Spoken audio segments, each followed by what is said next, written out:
lehenik eta behin lehiaketa honetan 76 lan aurkeztu ziren, eta lehiaketako epaimahaiak izan direla Aitor Etxeberria, Luis Laskurain eta Barbara Estamel. Epaimahaiak 3 sari hauek ematea erabakitu. Buenos días y bienvenidos todos a la 28 edición del concurso de pintura. Y comentaros que esta edición ha tenido un total de 66 trabajos que han venido de toda la península, no solo de Euskadi. Hay trabajos que han llegado también desde Sevilla, y etcétera, etcétera. El jurado de este concurso ha sido compuesto por Aitor Etxeberria, Luis Laskurain y Bárbara Estamel. Y el jurado ha decidido premiar a estas 3 personas que os vamos a nombrar a continuación. Una de ellas no va a estar con nosotros, no ha podido asistir. Es Brian Chipana Sánchez.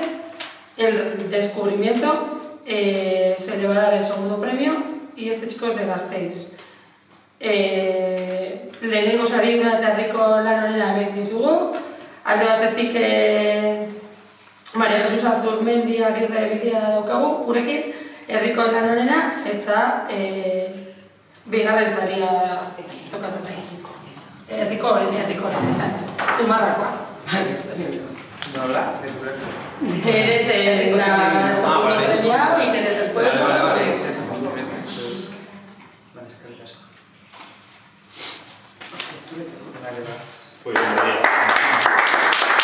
Eta lehenengo saria, zazpiehun eta hogeita hamarreko euroko saria dela, Irantxu bidez gindan dugu, Sarrigurenekoa, Nafarrokoa.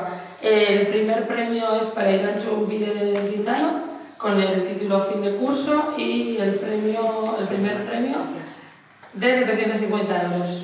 Ella viene de Sarriguren, en Nafarroa. Gracias.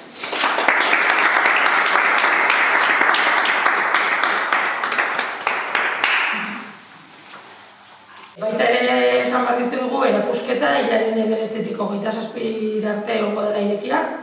Erakusketa epaimahaiak egindako aukeraketa modun dagoela kokatuta.